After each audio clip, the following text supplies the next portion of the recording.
어떻게 하나님과 말할까요? 우리는 하나님께 매일 말합니다. 우리는 매일 기도합니다.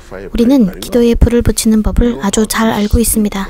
우리는 아침부터 밤까지 말하는 법을 알고 있습니다. 우리는 피곤할 때 뭘 할까요? 우리는 아멘이라 말하고 떠납니다. 그건 기도가 아닙니다. 기도는 양방향 대화입니다. 나는 하나님께 이야기하고 하나님은 제게 이야기하십니다.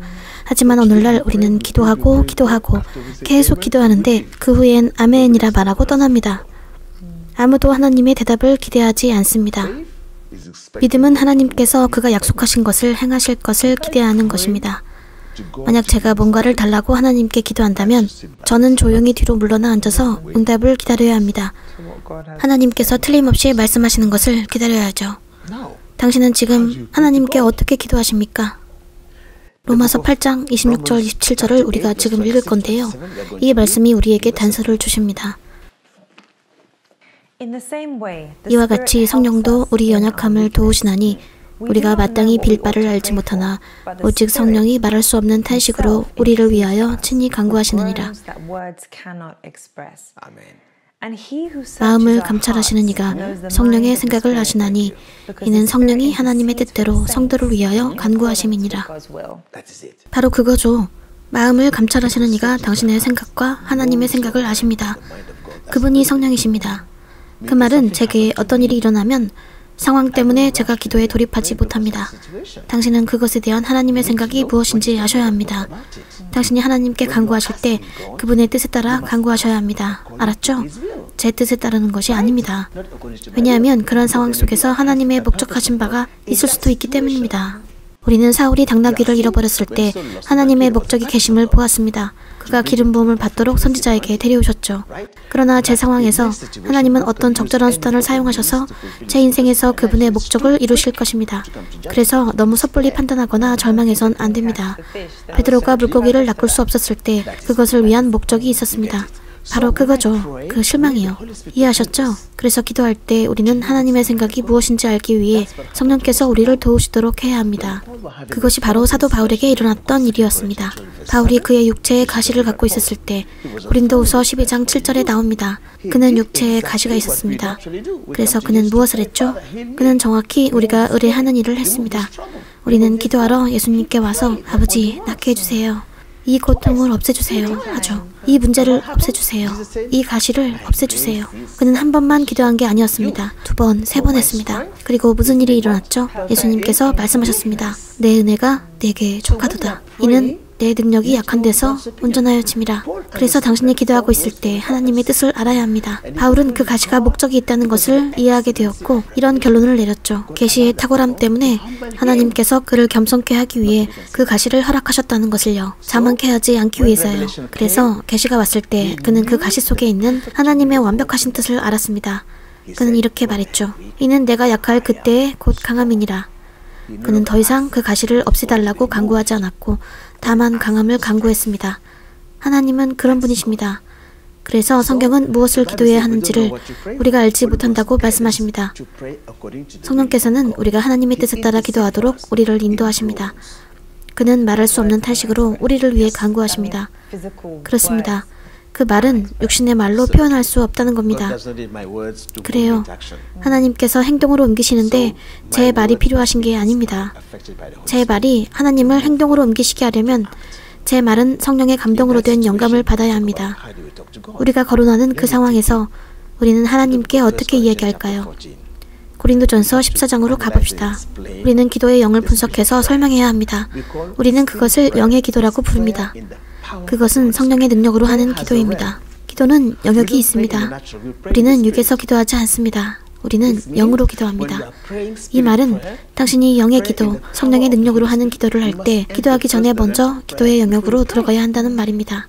그것은 우리가 여기서 명확히 볼 수 있는 것과는 다른 영역입니다. 그렇습니다. 그것이 성경에서 영과 진리라고 말씀하시는 이유입니다. 당신은 영의 기도를 할 때 영으로 계셔야 합니다. 영의 기도는 성령께서 인도하십니다. 그가 무엇을 기도해야 하는지 당신에게 영감을 주십니다. 당신이 하나님의 영에 이끌릴 때 당신은 하나님의 뜻에 따라 기도할 것이며 하나님이 원하시는 것을 원할 것입니다. 당신은 하나님이 그것을 원하시기 때문에 그것을 원하실 것입니다. 그렇습니다. 그래서 그는 하나님의 뜻에 따라 우리가 기도하도록 도와주십니다. 그것이 영의 기도입니다. 이제 우리가 영으로 기도할 때 하나님께 직접 이야기하는 것은 당신의 영입니다. 당신이 여기서 보듯이 사람의 영은 그의 양심을 통해 하나님께 직접 기도합니다. 그래서 사람들이 천사의 방언으로 말할 때 우리는 방언으로 말합니다. 천사의 방언, 사람의 방언이 있는데 그 기도 표현은 지력에서 나오는 게 아닙니다. 그것은 하나님의 영으로 일러주시는 것입니다. 하나님의 영은 사람에게서 나오지 않는 언어를 구사할 수 있게 당신에게 발성을 주십니다. 그것은 하나님에게서 나옵니다. 우리는 그분을 거룩한 통역자, 거룩한 번역자라고 부릅니다. 그렇습니다. 그래서 성령께서는 당신에게 발성을 주실 것입니다. 그래서 당신이 방언할 때 당신은 하나님께 비밀을 말하는 것입니다. 그것은 이 감각과 이 생각을 우회합니다. 당신의 마음이 하나님께 직접 이야기하는 것입니다. 생각하는 것 없이요. 고린도전서 14장 2절을 들어봅시다.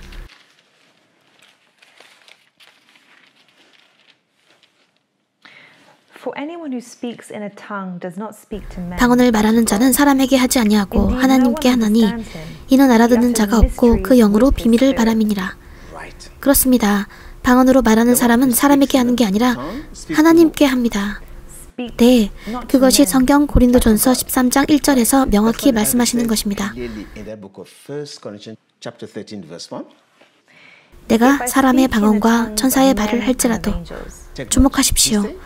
그는 내가 사람의 방언과 천사의 말을 할지라도 라고 말했는데요. 그것이 무슨 말인지 알겠습니까? 사람의 방언. 그것은 오순절에 일어났던 겁니다. 성령께서 오순절에 오셨을 때 사람들의 방언이 있었죠. 서로 다른 언어들이었어요. 제가 그리스인이고 당신이 프랑스인이라고 해봅시다. 당신이 여선지인데 제가 말을 이해하지 못합니다. 하나님은 당신을 사용하셔서 제게 말씀하시길 원하십니다. 제가 뭔가 하려는데 당신을 통해서 제게 경고하고 싶어 하시니까요. 하나님은 당신에게 그리스어로 제게 말하기 위해 발성 능력을 주실 수 있습니다. 그것이 오순절에 일어났던 일입니다. 그들은 배운 적 없는 언어로 방언하고 있었습니다. 사람의 방언이요. 프랑스어, 아랍어, 스페인어 모두가 그걸 들었습니다. 그들은 모두 이해할 수 있었지요. 그들이 방언을 하나 그 말들이 하나님께 하는 게 아니라 사람들에게 하는 말이었으니까요. 그 때문에 그러한 발성들은 인간의 장부를 관통해서 여기 세상 사람들에게 말하는 이해력을 전달했고 그 말들은 성령의 감화를 받았습니다. 그 말들은 하나님의 말이었지만 그들은 그리스어로 말하고 있었습니다. 예수님은 새 방언을 말하게 될 거라 말씀하셨습니다. 새 방언은 반드시 방언으로 말하는 것은 아닙니다. 당신이 배우지 않은 인간의 언어를 말할 수 있습니다. 그 언어, 그 방언은 하나님의 영으로 감화된 것입니다. 제가 예수님의 이름으로 치유될지어다 라고 말하면 그 사람이 치유됩니다. 그 발성이 성령으로부터 나왔으니까요. 그것은 영과 생명입니다. 베드로는 은과 금은 내게 없거니와 내게 있는 것으로 내게 주노니 곧 나사렛 예수 그리스도의 이름으로 일어나 걸으라고 말했습니다. 그 말도 성령의 위에 감화된 것이었습니다. 그는 말을 발화했고 그 사람은 치유되었습니다. 하나님의 말씀과 일치하는 말은 놀라운 일들을 행하시니까요. 그렇죠. 그러나 여기서 이야기하는 건 영으로, 당신이 영으로 기도할 때 당신은 사람이 아니라 하나님께 기도하는 것입니다. 성령은 당신에게 방언으로 말할 수 있는 발성을 주실 수 있습니다. 성령은 하나님께 직접 말할 수 있는 발성을 당신에게 주실 수 있습니다. 그분 없이는 우리는 하나님께 직접 이야기할 수 없습니다. 그분 없이는 우리의 말은 그 천장 너머로 갈 수 없습니다. 그래서 영으로 하는 기도인 영의 기도는 성령께 인도받고 통제되어야 하는 기도입니다. 그것이 바로 선지자 TV 조슈아께서 말씀하신 것입니다. 당신이 믿음의 팔찌를 들고 이렇게 기도할 때 제 것을 더 가져가시고 당신의 것을 더 주시옵소서. 당신의 순종을 더, 당신의 신실함을 더, 당신의 겸손함을 더요. 그가 말씀하시길 당신이 이렇게 하고 있을 때 어떤 소리도 발성해서는 안 된다고 하셨습니다. 당신은 입을 닫고 당신의 마음으로 기도해야 합니다. 당신은 손가락으로 세고 있지만 당신의 영으로 기도합니다. 하나님은 귀가 안 들리시는 분이 아니며 벙어리도 아니십니다. 하나님은 당신의 생각을 들으십니다. 그분은 탄식의 언어를 아시며 당신의 생각의 언어를 아십니다. 그래서 당신의 마음이 하나님께 이야기하는 것입니다. 그것이 영의 기도의 시작입니다. 당신은 당신의 영을 결부시키고 속에서 이야기합니다. 저는 지금 기도하고 있습니다. 그러나 아무도 제 음성을 듣지 못합니다. 하지만 하나님께서 들으십니다. 그것이 우리가 우리의 마음을 결부시켜야 하는 이유입니다. 성경에서 당신이 영으로 있어야 한다고 말씀하시는 이유죠. 영으로 있는 것은 당신의 마음을 통해서, 당신의 양심을 통해서 성령께 인도되는 것입니다. 그래서 영으로 걷는 것, 즉 영으로 기도하는 것은 하나님의 말씀과 일치하여 기도하는 것입니다. 그 말씀은 성령께서 당신에게 드러내시는 말씀입니다. 당신이 성령에 감동된 말씀에 맞추어 기도할 때 당신은 하나님의 뜻에 따라 기도하는 것입니다. 그것이 바로 바울이 홀로 있을 때 가장 많은 방언을 한다고 했던 이유입니다. 제가 교회에 있을 때 저는 제 총명으로 기도합니다. 다른 사람들이 축복받을 수 있도록이요. 그렇습니다. 그 경우에 성령은 당신에게 독일어나 영어나 요르바어나 무엇이든 당신이 원하는 언어를 말할 수 있는 발성을 주실 수 있습니다. 당신 옆에 있는 사람은 그 말에 아멘이라 말할 수 있습니다. 하나님은 사람에게 당신을 통해서 그 자신을 나타내시기 위해 당신의 마음과 당신의 장부를 사용하실 수 있습니다. 그것이 예언이 오는 방식입니다. 하나님께서 당신에게 계시를 주실 때 당신은 그것을 인간의 장부를 통해 사람에게 큰 소리로 말합니다. 그것은 바로 성령의 위에 감화된 것입니다. 좋아요. 우리는 이제 하나님과 소통하는 것이 가능하다는 것을 알게 되었습니다. 기도는 양방향으로 오고 가는 대화입니다. 저는 성령의 도움으로 하나님께 말하고 하나님은 제게 말씀하십니다. 하나님은 제 육체에 귀에 대고 말씀하시지 않습니다. 그분은 제 영에게 말씀하십니다. 그래서 당신이 영적인 사람이라면 당신은 성령으로 이끌립니다. 로마서 8장 7절에서 10절로 가봅시다.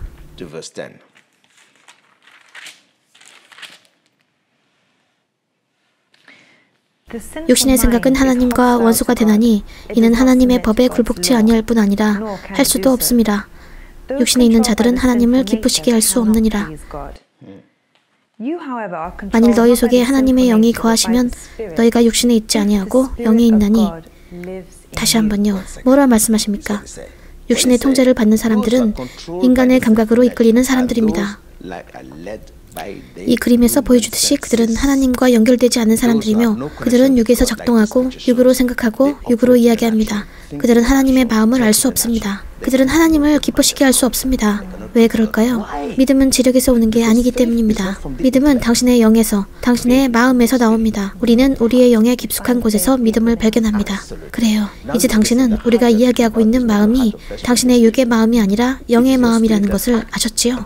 당신의 영에 있는, 당신의 양심을 통해 받은 계시를 쫓아 행함으로 옮기는 것이 바로 당신의 영입니다. 당신이 앉아있는데 하나님께서 호련히 루스 일어나라, 가서 이 일을 행하라고 말씀하십니다. 그녀는 일어나서 자리를 뜹니다만 아무도 그녀가 왜 떠나는지 알지 못합니다. 그래서 걸음마다 순간순간 성령께로부터의 영감과 암시가 당신의 마음속에 하나님의 내적 음성을 통해 나옵니다. 이것을 행하라, 저것을 행하라. 그러면 영적인 사람은 그냥 걸으며 그것을 쫓아 행합니다. 그러나 당신은 이유를 모릅니다. 왜냐하면 그 사람은 하나님의 영에 이끌리기 때문입니다. 하나님의 영에 이끌리는 사람들이 하나님의 자녀라는 것을 잊지 마세요. 하나님의 은혜로 우리는 곧 있을 수업 과제에서 이것에 대해 더 많이 이야기할 것입니다. 우리가 영의 것들이나 하나님의 말씀을 듣는 법, 하나님이신지 분별하는 법에 관해 깊이 이야기할 때 무슨 일이 일어난다면 그것이 제 생각일까요? 아니면 그것이 사람에게서 온 것일까요? 하나님에게서 온 걸까요? 당신 마음에 있는 하나님의 음성을 구별하는 법이 필요합니다. 그래요. 하나님의 음성을 구별하여 듣는 것을 의식하고 그것을 알아차릴 수 있으려면 우리는 먼저 우리가 누구인지 알아야 합니다. 그것이 바로 우리가 이 강의에서 사람이란 무엇인지 당신에게 말씀드리는 이유입니다. 이제 우리는 사람이 육신의 몸에 살고 있는 영적 존재라는 것을 명확히 알게 되었습니다. 그러나 하나님께서 그를 하나님의 영으로 인도하셔서 그가 육이 아닌 영으로 걷기를 원하십니다. 그의 감각으로 유도되는 게 아니라 성령으로 이끌리도록이요. 그래서 하나님께서 인간을 태초에 창조하셨을 때 그분의 목적은 세상을 북적대게 하는 것이 아니었습니다. 그분은 세상을 거룩한 사람들로 채우시길 원하셨습니다. 하나님이 보시기에 옳은 것을 행할 수 있는 성령에 이끌리는 영적인 사람들로요. 그래서 지금 우리는 혼이 사람의 영적인 부분이라는 것을 알게 되었습니다. 그는 영이라 불리는 특별한 마음이 있습니다. 영적인 생각을 지닌 사람의 영은 새로운 탄생으로 재창조되어지는데 그것을 살아있는 혼이라 부릅니다. 그의 생명은 그리스도로부터 비롯됩니다. 예수님께서 당신에게 생명을, 풍성한 생명을 주시겠다고 말씀하셨습니다. 크리스천의 생명은 예수님으로부터 비롯됩니다. 육의 사람은 죄로 인해서 그의 영의 자각을 잃어버렸습니다. 그는 하나님과 소통할 수 없습니다. 그래서 우리 각자는 인간의 몸을 지니고 있지만 성경은 우리가 영적 존재임을 알게 하십니다. 우리는 혼과 육을 갖고 있습니다. 우리의 몸은 육의 세상과 연결된 감각의 영역에서 삽니다. 우리의 몸을 식별하는 것은 가능합니다. 그러나 우리의 영과 혼은 어떨까요? 우리가 우리의 영, 우리의 혼을 느낄 수 없기 때문에 우리가 어떤 영이나 혼이 없다고 말할 수 있을까요? 육의 사람은 그의 영혼의 존재를 가리키는 어떤 의식이나 감정적 반응이 없다는 이유를 들고 있지만 그것이 그가 영혼이 없다는 뜻이 아닙니다. 하나님은 성경에서 그것을 말씀하셨고 우리는 데살로니가전서 5장 23절에서 인간이 혼과 육이 있는 영적 존재라고 말씀하시는 것을 믿습니다. 당신이 영으로 걷고 싶다면 그것을 의식하는 것이 중요합니다. 그래서 당신은 어디에 집중해야 할지 알게 됩니다. 그러면 우리가 오늘 수업에서 배웠던 핵심 요소들을 요약해 봅시다. 성경은 데살로니가전서 5장 23절에서 인간이 영적 존재라고 말씀하십니다. 네, 그는 혼과 몸을 갖고 있지만 영적 존재입니다. 인간의 영은 하나님께 자신을 직접 나타냅니다. 양심을 통해서요. 그것이 교통지점입니다. 하나님의 각도에서 당신에 대해 진짜인 것은 당신의 몸이 아닙니다. 진짜는 당신의 육이 아니라 당신의 영입니다. 이것은 인간이 영적 존재이기 때문입니다. 그것이 하나님께서 마음을 보시는 이유입니다. 감각에 의해 지배되는 육의 사람은 오직 바깥쪽의 외모만 봅니다. 인간의 영, 즉 인간의 마음을 우리는 감추인 사람으로 부릅니다. 우리는 사무엘상 16장 7절에서 하나님께서 마음을 보신다는 것을 알 수 있습니다. 그래서 인간에 대해 진짜인 것은 그의 영입니다. 성경은 요한복음 17장 16절에서 우리가 세상에 있으나 우리는 세상에 속해 있지 않다고 말씀하십니다. 있죠. 우리의 육신의 몸은 이 육의 세상에 있습니다. 그러나 우리의 영은 영적 영역에서 하나님께 연결되어 있습니다. 왜냐하면 인간은 육의 세계에서 사는 것을 배우고 있는 영적 존재니까요. 그래서 신자로서 우리는 무엇을 해야 합니까? 우리는 우리의 영에 귀를 기울여야 합니다. 왜일까요? 그것은 성령의 통제를 받기 때문입니다. 인간의 영은 영적인 의식이나 자각이 있는 인간의 한 부분입니다. 그것은 영적 영역과 연결된 인간의 일부이며 성령이신 하나님으로부터 영으로 영감과 계시를 받습니다. 사실은 하나님께서 인간을 영과 육 양쪽에서 둘 다 작동할 수 있게 설계하셨다는 것입니다. 그러나 불행히도 우리 대부분의 세월 동안 감각 속에서 살아가는데요. 제 말은 육의 세상에서 말입니다. 그리고 우리는 영의 것들에 대해서 둔감해진 상태가 되었습니다. 성경 고린도전서 2장 9절에서 말씀하시듯이 이것들은 분명히 드러나 보이는 것이 아닙니다. 성경은 고린도전서 15장 46절 47절에서 육의 사람과 영의 생각을 지닌 사람, 두 종류의 사람들을 확인할 수 있다고 말씀하십니다. 육의 사람은 영적으로 맹인이며 보이지 않는 영역을 이해하는 데 둔감합니다. 육의 사람은 영적 시야에 있어서 영의 세계는 철저히 닫혀 있습니다. 성령께서 우리의 영적인 눈을 밝혀주실 때에야 비로소 우리는 영의 것들을 보고 이해할 수 있습니다. 그것이 바로 여러분 모두가 이것을 시청하고 계시는 이유겠지요. 여러분을 위한 우리의 기도는 정확히 바울의 기도와 같습니다. 에베소서 1장 17절 18절 말씀인데 이것이 여러분을 위한 우리의 기도입니다. 우리 주 예수 그리스도의 하나님 영광의 아버지께서 지혜와 계시의 정신을 너희에게 주사 하나님을 알게 하시고 너희 마음 눈을 밝히사 그의 부르심의 소망이 무엇이며 성도 안에서 그 기업의 영광의 풍성이 무엇이며